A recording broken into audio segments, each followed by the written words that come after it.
What's up guys, welcome back to the channel. So today I got an action-packed video for you. It's gonna be on the 91 Vert.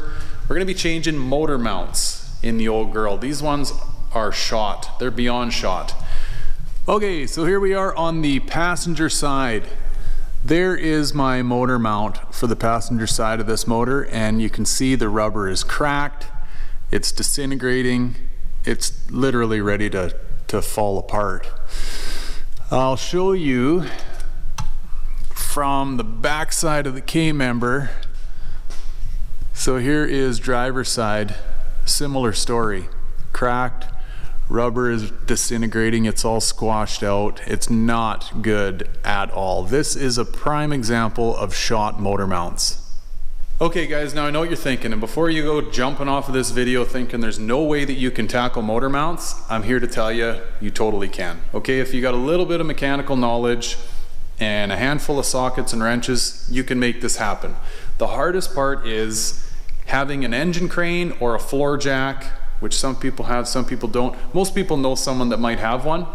You're gonna need something to that effect. I'm gonna show you how I do this on a hoist, obviously, but the same principles will apply. You could do this on the ground with a floor jack or an engine hoist and accomplish this job.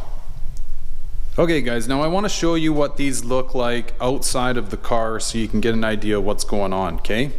So this goes into the K-member like so, and there's a big nut that sits on the bottom here. That nut is right there. And then this bolt hole, okay, you can see right behind my awful Fram oil filter, that's one of the bolts, and the other one, well, you can see it from this side, is right there, okay? So this is literally 2 bolts, 1 nut per side. Right, so now I'm gonna try and get you underneath there with me. I'm gonna show you what's going on to the best of my ability. It's a little difficult to actually do the job and film, but I'll see what I can do to show you what's going on here. Quite literally, I'm gonna go under there, I'm gonna break apart the bolts and the nuts on both sides. And then what I'm gonna do is I'm gonna take this stand and I'm gonna rest it on the balancer. I'm gonna put a piece of wood on top of it and put it on the harmonic balancer, and I'm gonna lift the engine up, okay? Now the same principles hold true if you've got a floor jack and you wanna jack from the ground up, or if you've got an engine hoist and you wanna chain up the engine and lift it that way.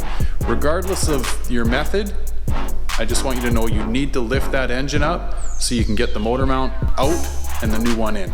Okay, I wanted to give you a quick look at these motor mounts that came out of the car.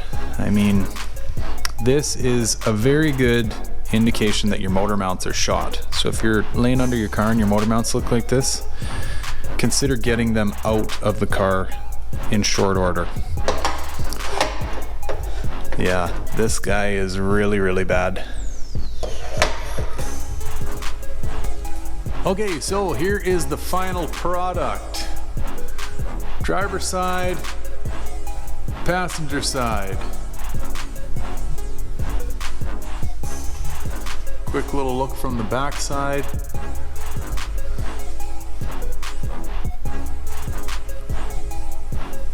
Okay guys, well that's gonna do it for this one. That's pretty much Motor Mounts 101. Like I said, 2 nuts, 4 bolts, either engine hoist from the top or floor jack from the bottom, or in my case, hoist and a tall stand. You can get that motor up high enough. You do not have to unbolt anything else other than the one part I left out is I undid the fan shroud just to give the mechanical fan enough room to be able to move up. Didn't unbolt the trans, didn't unbolt the exhaust, nothing, okay? So you can, there's enough movement in that motor when it's unbolted from the mounts that you can get it up high enough to slide the motor mounts out. It gets a little tight trying to get the mounts out and back in, but it's 100% doable, okay? Don't let this job stress you out if your motor mounts look anything like mine did, okay? Get them out of there because you do not want one to let go on you. That's a disaster. And when you got a fresh set in, it's a whole different driving experience. Like, vibration's gone, the motor just, anyway, it's better to have them fresh and new and not cracked up and rotted out. I got a feeling that this is something that is a very common situation in southern cars that spent their lives in like hot weather. Because my motor mounts, when I took them out of my 92 coupe, they didn't look anything like these, not even close. And I thought they were iffy, but these are like shot. So anyway, that's that. One little part I left out, not that it changes the job at all, but I actually had to go and get motor mounts from the parts store because the two that I had are actually, they're both for the same side. So anyway, like I say, it doesn't change the video, but I had to go and get a different set of motor mounts. They're cheap, like anywhere from 50 bucks. If you get polyurethane, they're up around probably 80 to 100, but it's a cheap fix. And yeah, hour and a half, maybe 2 hours of your time. Like call it a 2.5 beer job. That's it. So don't let it scare you. Get them changed out if yours are shot. And I think that's probably gonna do it for this video, guys. So till next time, thanks a lot for tagging along. And if you got any questions on anything I did today, hit me up. I love helping. So that'll be it. So thanks guys, catch you on the next one. Take care. Bye for now.